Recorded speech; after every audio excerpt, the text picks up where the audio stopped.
Welcome back. We are going to continue with reading White Lies: How the South Lost the Civil War, then Rewrote the History. Chapter 4. This is War. On the afternoon of March 12th, 1861, a select group of U.S. Army officers fell into formation and marched to the President's house to meet Abraham Lincoln, their newly inaugurated commander in chief. The men arrived two abreast, rang the doorbell of the executive mansion, and filed into its spacious entryway. All wore their finest uniforms of blue trousers, contrasting dark blue jackets, fastened with embossed golden buttons, colored silk sashes tied around their waists, plumed black hats, glittering swords, sheathed in polished scabbards, and a tall, glossy black boots. As the 78 officers entered the high-ceilinged East Room, they lined up by their military ranks, most senior to most junior, and waited for the president to arrive. It was a somber affair, one that matched the day's dreary weather and the mood of a nation that was coming apart at the seams. 7 former U.S. states had already withdrawn from the government to form their new Confederacy, and others, including nearby Virginia, were actively debating whether to join them. Some members of the U.S. Armed Forces had already abandoned their posts and volunteered to defend the breakaway nation. Others would still, even some of the officers, waiting that day to meet the man who had been sworn in as president only 8 days earlier.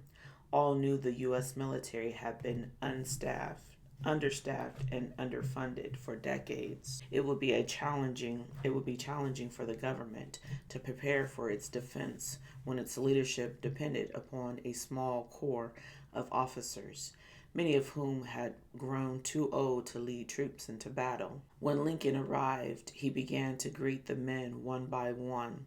The cavernous room echoed with their hushed conversations as the president grasped each man's gloved hand and shook it firmly with his own. Among those who advanced forward step by step was the Virginian Robert E. Lee. Any words the two men exchanged had been lost to history, but Lee would surely have made a positive impression. The well-groomed lieutenant Colonel, clean-shaven except for a mustache, was still youthful at 54 compared with the aging officers who outranked him. A couple of weeks later, on March 30th, 1861, Lee accepted a promotion from the new president.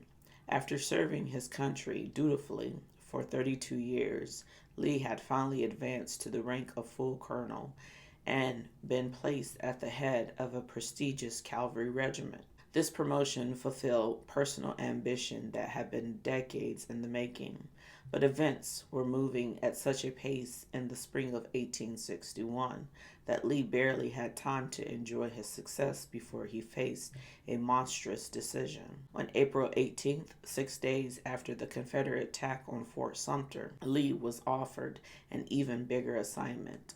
Lee wanted him to assume command of all the federal government's defending forces. The proposal indicated the high regard the president and the Army's aging leaders had for Lee, was a magnificent vote of confidence in his abilities. But this opportunity forced Lee to make a dreadful choice.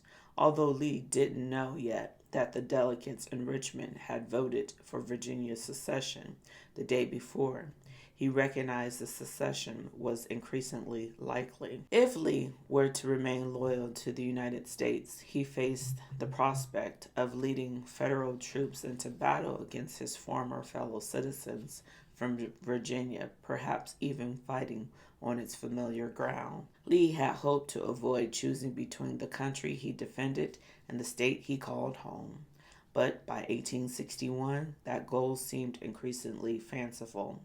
Events were rapidly outpacing his wishes. Lee turned down the new command immediately and considered whether to leave the U.S. military altogether. If he resigned, he would be abandoning his prized promotion and the decades he had invested in earning it.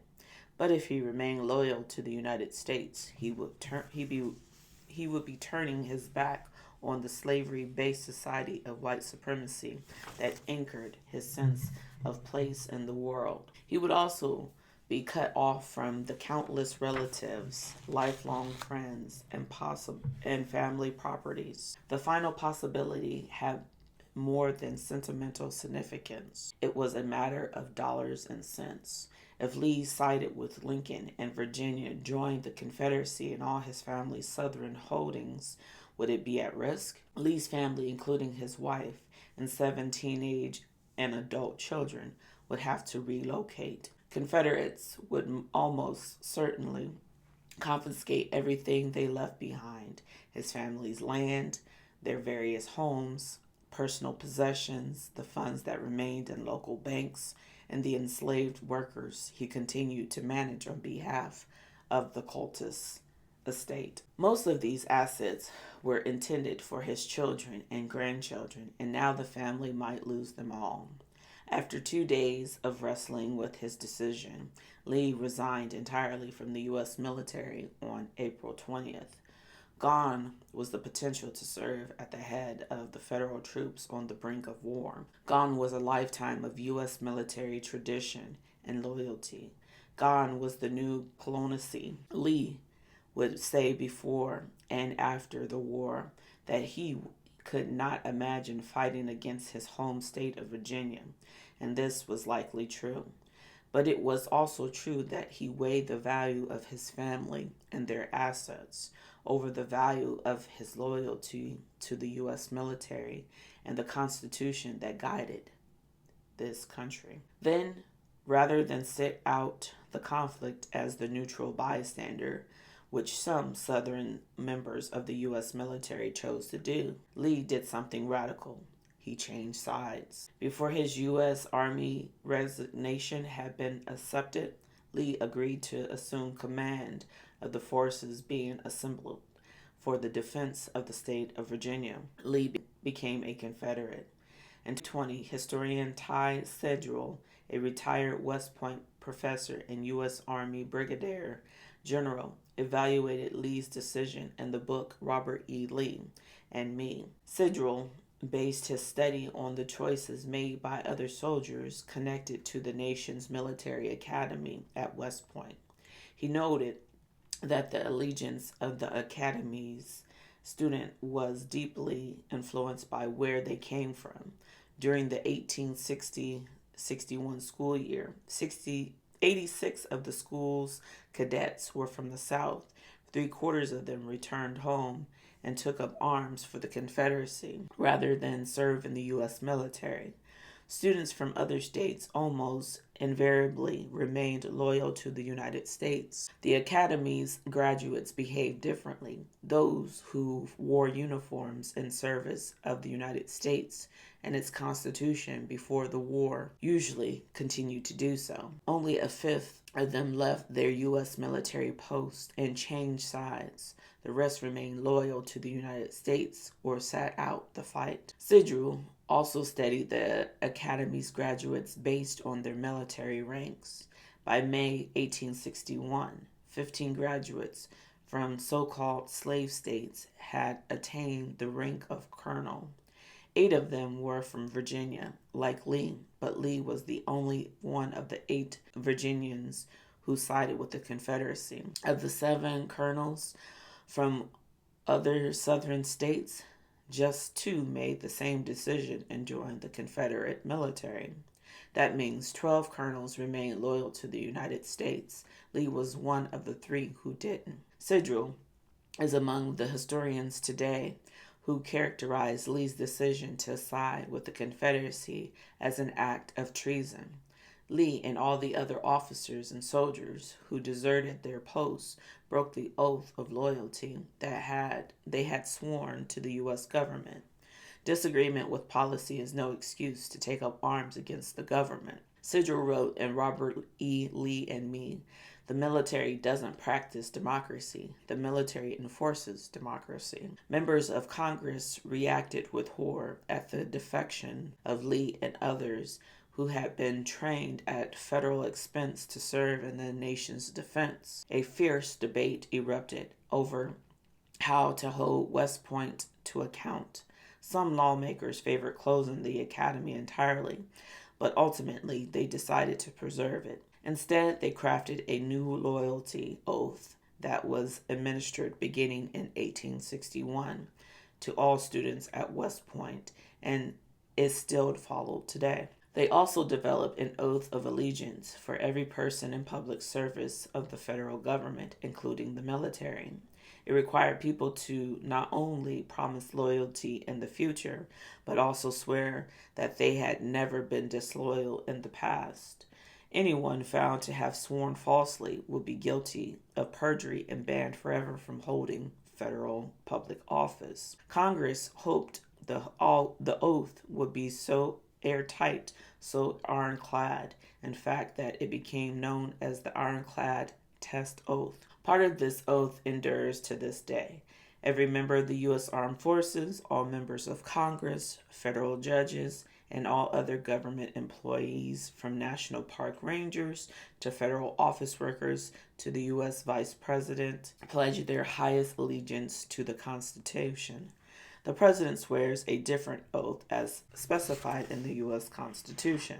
They promise greater loyalty to it than any individual state or any other country. They pledge to defend the U.S. Constitution against all enemies, foreign and domestic. Repeating language directly inspired by events of the Civil War. They also swear that their pledges are made without any mental reservation or purpose of evasion, meaning they are speaking sincerely and truthfully. More than a century and a half after the Civil War, the federal government continues to guard the nation against rebellion, from home front to war front. It proved hard to escape the shadow of the war. Places of no particular consequence were snatched from obscurity and transformed into revered battlefields, starting with the East's first Battle of Bull Run outside Manassas, Virginia, in July 1861. Countless others followed: Shiloh, Antietam, Chancellorsville, Gettysburg, Vicksburg, and more.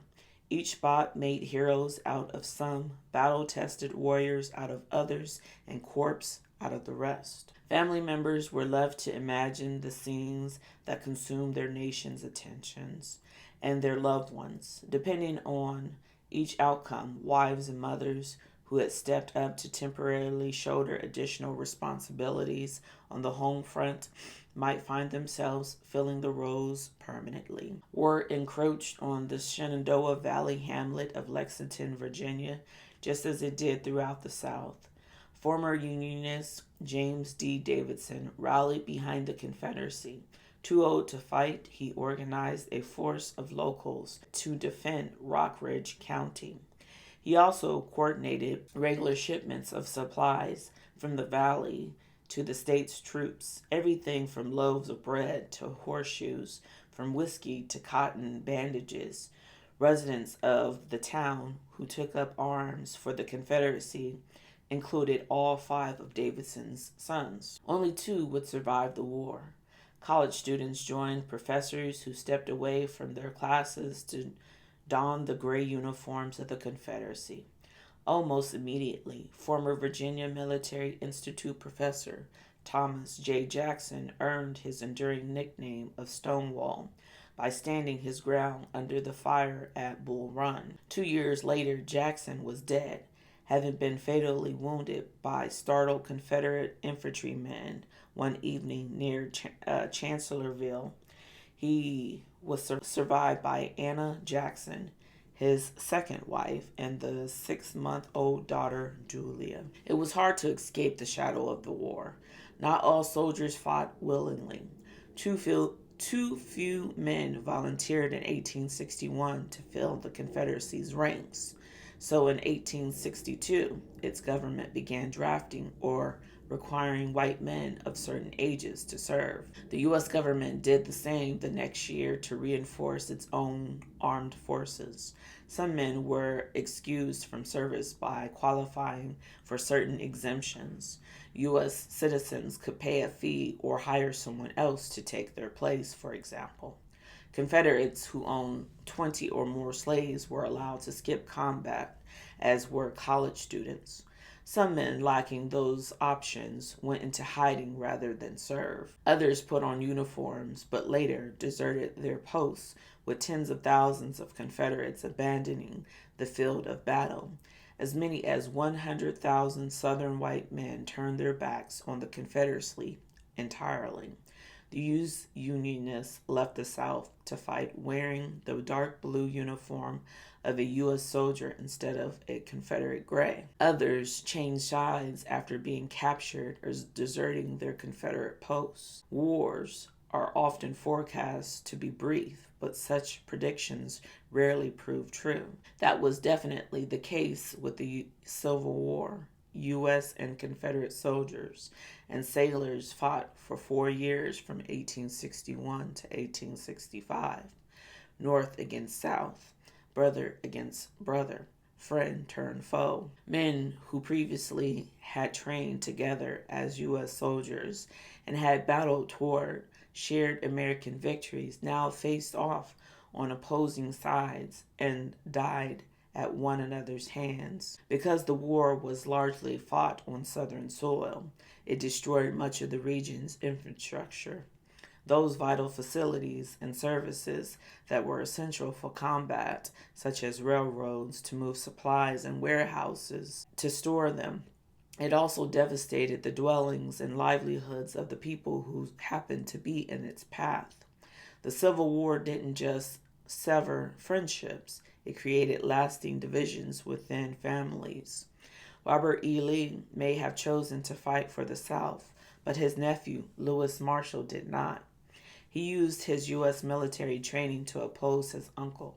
Neither Marshall nor his mother, Lee's sister, Ann Lee Marshall, ever spoke to Lee again. James D. Davidson, the Shenandoah Valley attorney, had two brothers living in Indiana when war broke out. One of them served as a general in the U.S. military, while Davidson's sons fought for the Confederacy. Because the war disrupted mail service, Margaret Junkin Preston seldom heard reports about her northern family members, including her brother John, serving as a surgeon with the U.S. military. Ironically, she once received an update from General Thomas J. Jackson saying that one of his aides had seen John removing the Federal dead after the Battle of Fredericksburg, and that of her brother sent word that her friends were well. In 1860, more than 31 million people, black and white, enslaved and free, lived in the United States. Soon after, more than 3 million of them served in a war that tore the country apart. An estimated 750,000 died. That's 750,000 sons, brothers, and fathers who did not return home. More soldiers died during the Civil War, in fact, than in all of the U.S. wars combined. Rates of mortality were highest among Confederates. Just over 6% of U.S. soldiers are known to have lost their lives to illness or battle-related injuries during and after the conflict, compared with an estimated 13% of soldiers from Confederate states. Greater susceptibility to diseases, shortages of supplies, and decentralized medical care contributed to this gap. Certain age groups were particularly devastated. Among soldiers ages 20 to 24 who had been born in Confederate states, for instance, the mortality rate topped an estimated 20%. In other words, 1 out of every 5 of these young men who left for battle did not return. Like every conflict before or since, the most predictable product of the war was death. The evolution of freedom. At first, soldiers fought and died over the South's secession. The United States never removed the 11 stars from the national flag that represented the 11 states that had seceded. Those stars continued to fly alongside the ones representing the 23 stars that remained in the Union. As far as the American leaders were concerned, a rebellion had arisen in the South and it had been put down. Hence the U.S. government's official name for the conflict, the War of the Rebellion. But as time passed, a new objective was added to the American mission, ending slavery. The nation's black residents had appreciated the war's connection to slavery from the beginning. Many called the conflict the Freedom War. Enslaved blacks were so eager to be free that they often didn't wait for the fighting to end. After the war began, hundreds of thousands of them liberated themselves and left their enslavers behind. Some reached freedom beyond the Confederacy. Others found sanctuary with troops on the Southern soil. Although living conditions there brought their own challenges and heartaches, about a quarter of these encamped refugees died from malnutrition and such diseases as scarlet fever, measles, and whooping cough. Frederick Douglass, an abolitionist who had escaped enslavement as a young man, continued to advocate during the war for people currently or previously enslaved. He anticipated that victory and freedom would come, but he also realized that there would be more to do afterward. The work does not end with the abolition of slavery, but only begins. He warned in 1862. Douglass urged that education be offered to newly freed blacks and that they be granted the same rights and privileges as the nation's whites. He encouraged the U.S. government to prepare to help blacks find their lost family members after the war. Since so many had become separated by war and their enslaved Southerners were on the mind of Abraham Lincoln too. In 1862, that summer, he began crafting his Emancipation Proclamation, the famous document that promised freedom to all who were still held in bondage in the Confederacy, which was a type of presidential executive order, was scheduled to take effect on January 1st, 1863. The month before his annual message to the Congress, Lincoln offered Confederates an alternative plan. If they put down their arms and rejoined the United States, slavery could continue in the South for as many as 37 more years. Southern states would have until January 1st, 1900 to declare its end. Furthermore, said Lincoln, if the states accepted his plan, the federal government would reimburse them for the value of its liberated people and allow Southern whites to limit their rights of the region's blacks. The Confederacy's white leaders rejected Lincoln's offer and condemned his Emancipation Proclamation. They preferred to keep fighting for the right to perpetuate slavery indefinitely. 37 more years was not enough. In consequence, Lincoln's proclamation took effect in 1863, signaling that slavery would end with the defeat of the Confederacy, not decades later. Members of Congress would formalize Lincoln's plan in 1865 by passing the 13th Amendment to the U.S. Constitution.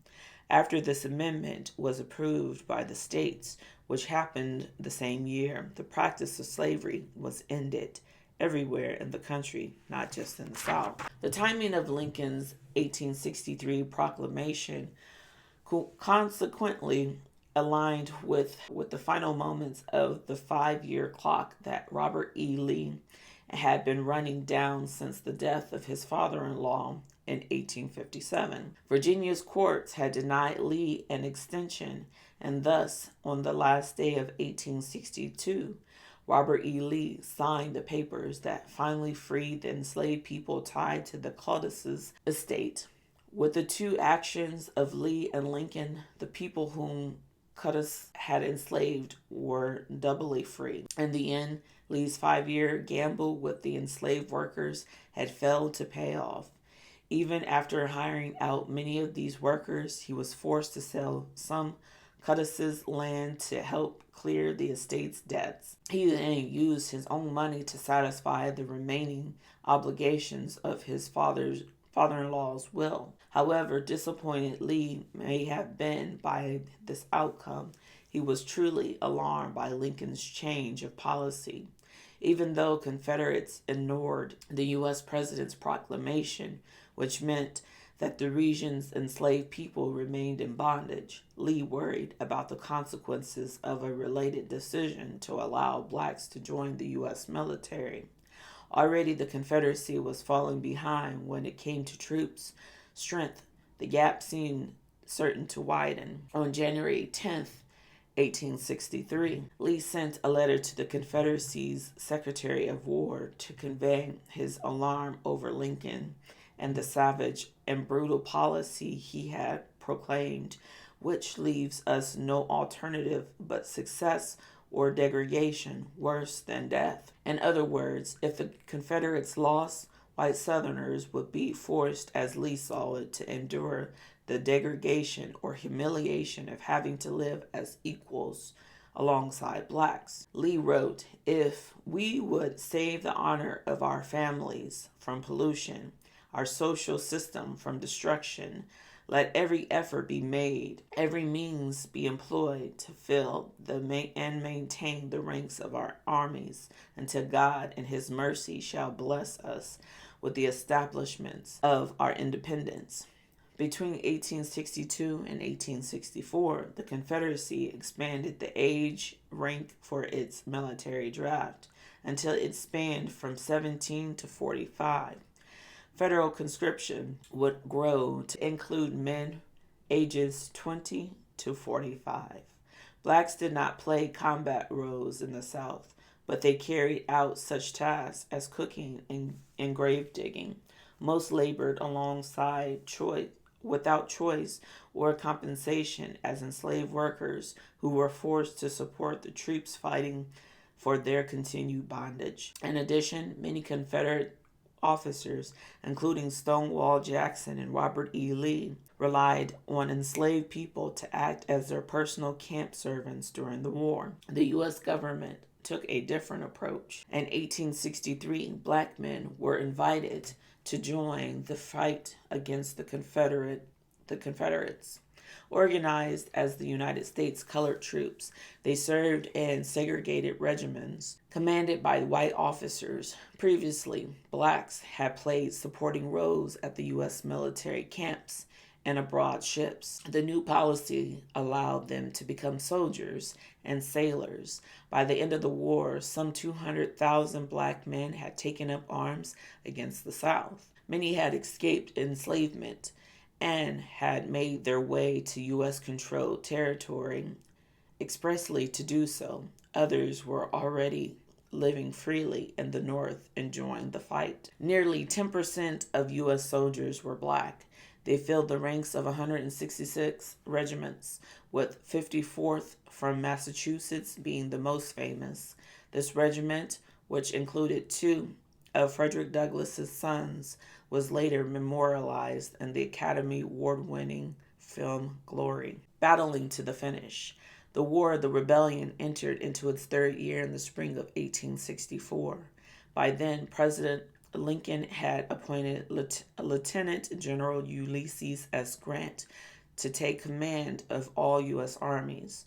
Previously, during the Mexican-American War, Grant and Robert E. Lee had served on the same side. Now they were adversaries, winning some encounters and losing others as the fighting advanced on various fronts across the landscape. For every famous battle, such as the Gettysburg the year before, dozens more took place without gaining national fame. Even so, each one told a story, including the reasons why black U.S. soldiers were more likely to die than their white counterparts. Take Fort Pillow, located in West Tennessee, upriver from Memphis along the Mississippi. On April 12, 1864, Confederates under the command of General Nathan Bedford Forrest overran federal troops stationed at the fort. About 300 U.S. soldiers lost their lives during and after the battle. 192 of them were black.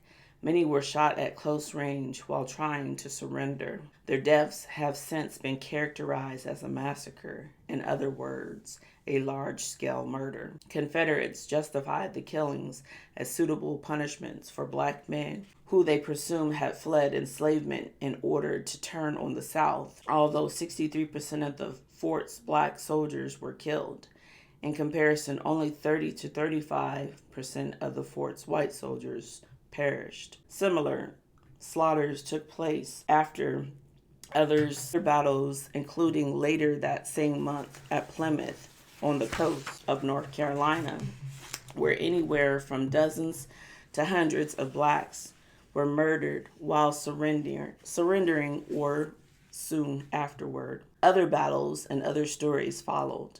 In the spring of 1864, cadets from the Virginia Military Institute, where Stonewall Jackson had previously taught, were called into emergency service to defend the Confederacy when federal forces threatened a crucial railroad line through the Shenandoah Valley. Students marched north for 4 days to join the Confederate soldiers in a battle with U.S. troops on May 15th near the town of New Market.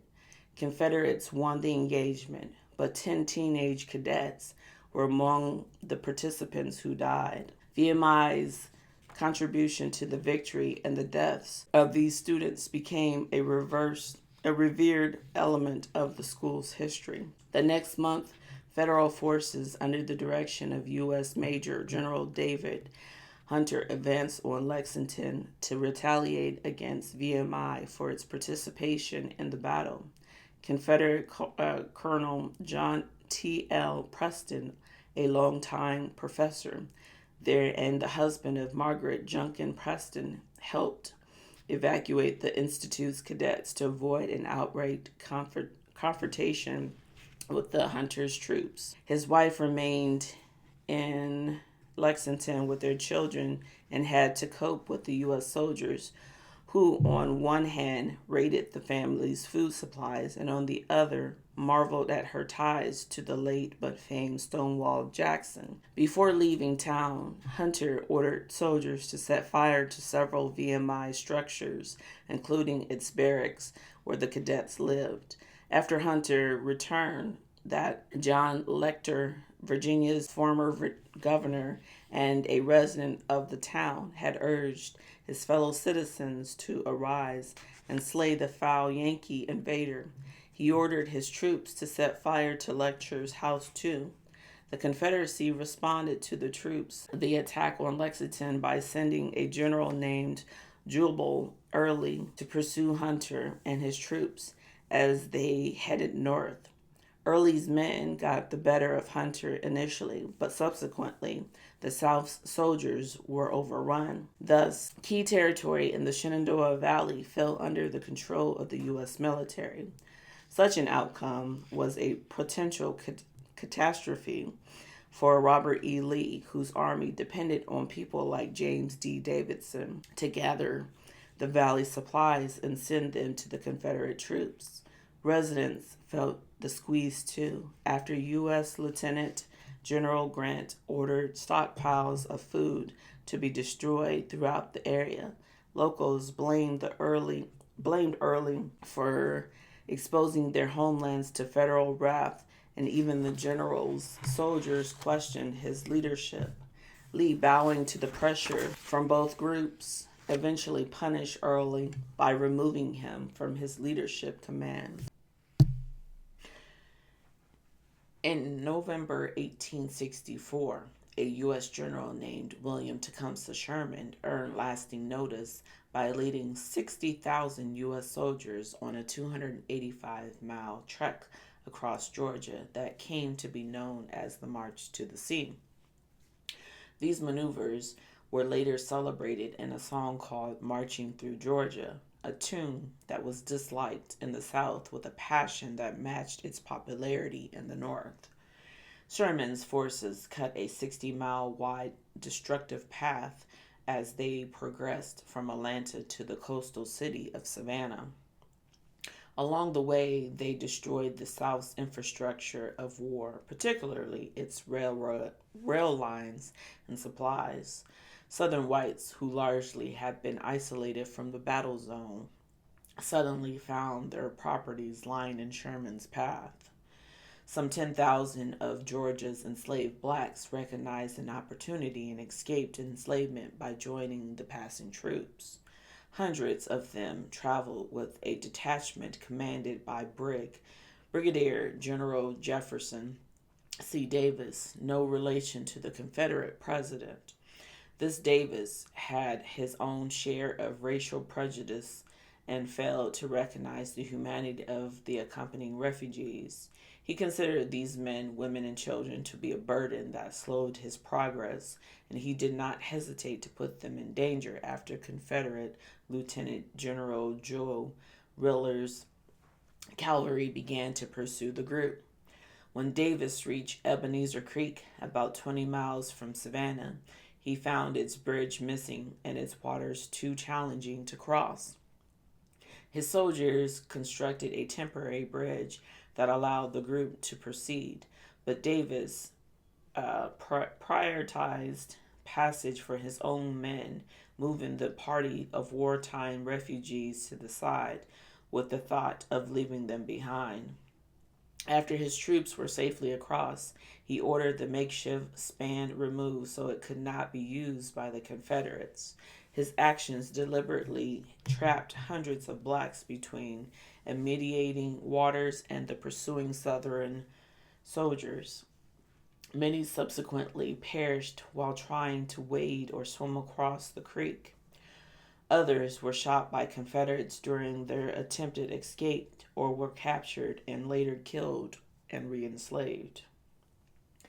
Every battle told a story.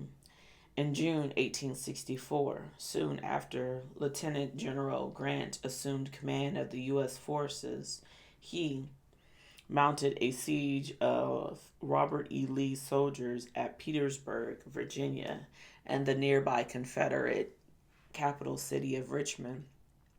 By encircling the cities, Federal troops made it increasingly difficult for Confederates to receive supplies of food, medicine, and other essentials.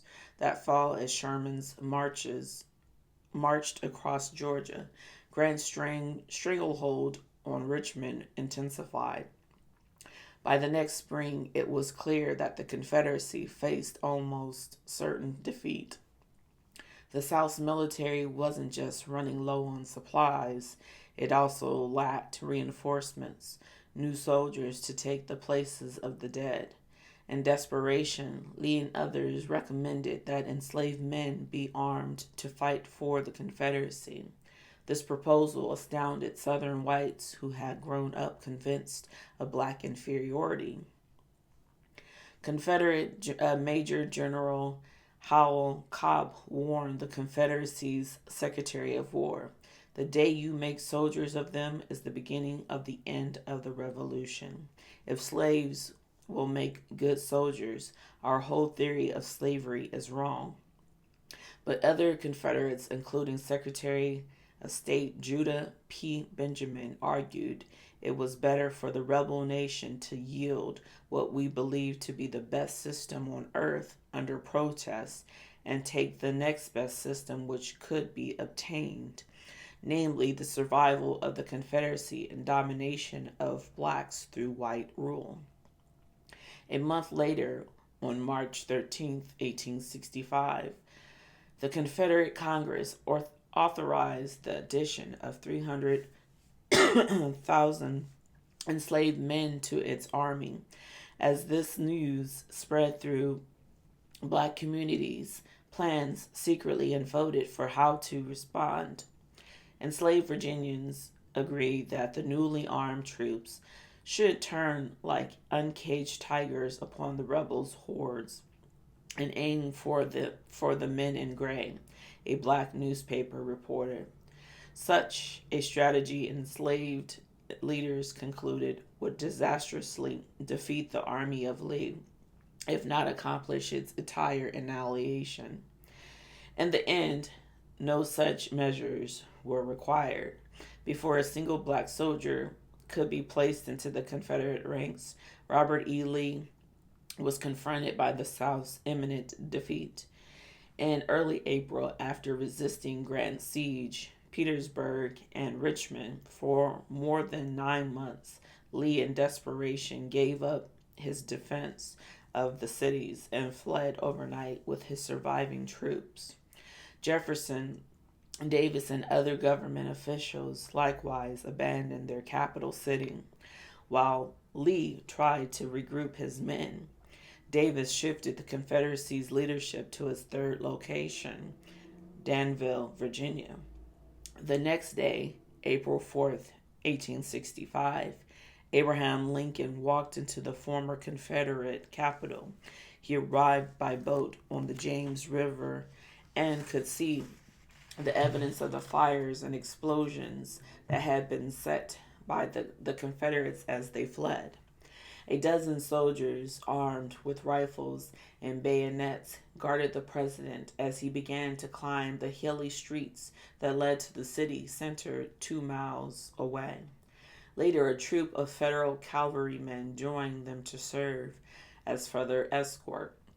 Lincoln, who had begun his second term of office the previous month, had one destination in mind: the former executive mansion of his Confederate counterpart. He had to show of celebration as he arrived. Instead, he walked into Jefferson Davis' vacant office, sat down and asked for a glass of water. Mary Caltas Lee was among the residents who had remained in Richmond as the capital fell. She watched in dismay as the city's black residents flocked to meet the president as he walked through the city, whooping and cheering like so many demons, she noted. Many had just been liberated from their cells in the city's slavery market and had plenty of reasons to be joyful. They rushed to thank Lincoln for their freedom, even kneeling before him and calling him their Messiah or Savior. "Don't kneel to me," Lincoln reportedly told the celebrators. "You must kneel to God only and thank him for the liberty you will hereafter enjoy." Meanwhile, U.S. troops took a brisk pursuit of Lee's retreating army. Lee had hoped to escape and regroup, but with dwindling supplies and exhausted men, he found it increasingly challenging to outrun Grant's forces. Lee was finally compelled to admit defeat near the village of Appomattox Courthouse, Virginia. On April 9th, 1865, Lee and Grant met at a brick farmhouse in the town to discuss the surrender of Lee's 25,000 remaining troops. Grant arrived in a battle-worn clothes and mud-spattered boots. He wasn't even able to put on his dress uniform, having followed Lee's troops so tirelessly that he had outpaced his camp gear. Lee was waiting for him, having ridden to the meeting upon his beloved horse, Traveler, the smoky gray steed that had carried him throughout much of the war. The defeated general, who had grown a silvery beard during the 4-year conflict, donned his most splendid Confederate uniform for the meeting.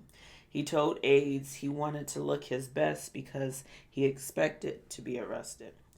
That, however, was not what happened. Instead, as a few of their officers looked on, Grant made small talk with Lee about their only previous meeting, an occasion when both men had been serving as U.S. soldiers during the Mexican-American War.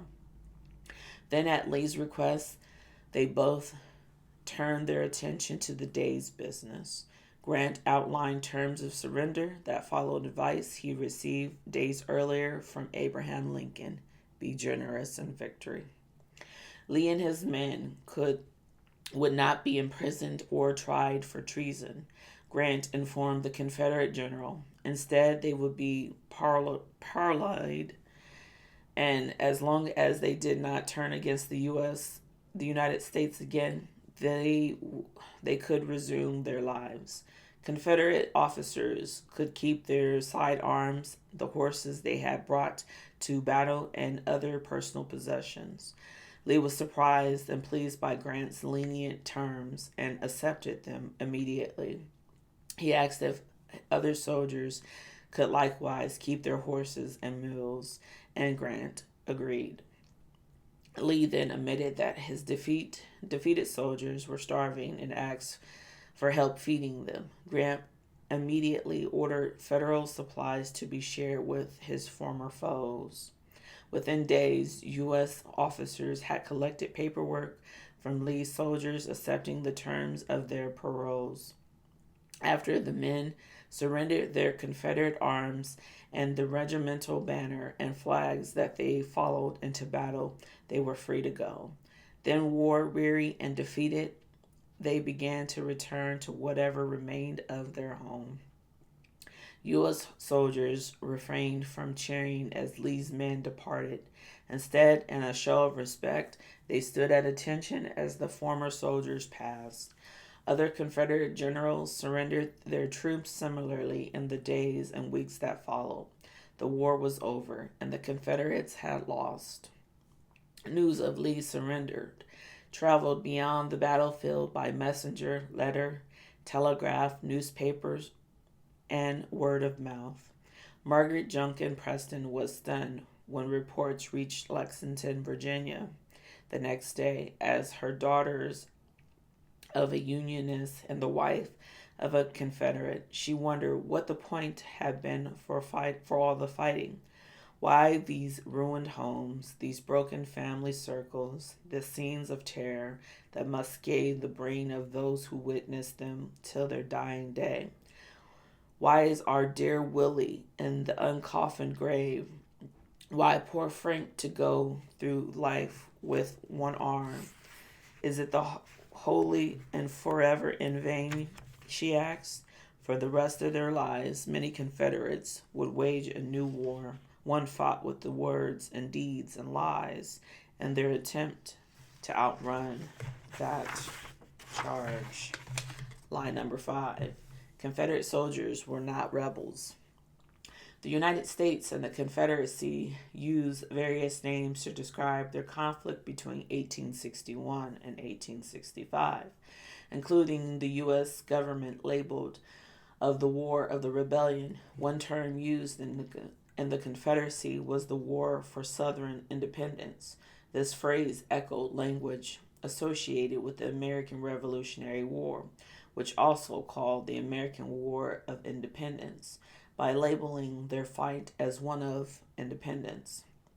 Confederates implied that they were rebelling out of necessity, just as the colonists had rebelled against the British. During the war, they embraced their designation as rebels because it suggested they too were engaged in the worthy fight of defending their new country after it had been invaded by U.S. forces. But after the South's defeat, former Confederates showed less interest in being viewed as rebels engaged in a fight for independence. The word was too closely associated with traitor. It also seemed to admit that Southerners had acted illegally by seceding, which most legal scholars agree they had. In the same way, the Southern whites began to claim after the war that Confederates had been fighting to defend the U.S. Constitution, not slavery. They insisted that their actions were those not of rebels, but of Confederate patriots. As one aging Confederate veteran in Texas put it in 1894, the secession was right. We were not rebels. If it was wrong, then we were. That was chapter 4 and lie 5. Confederate soldiers were not rebels.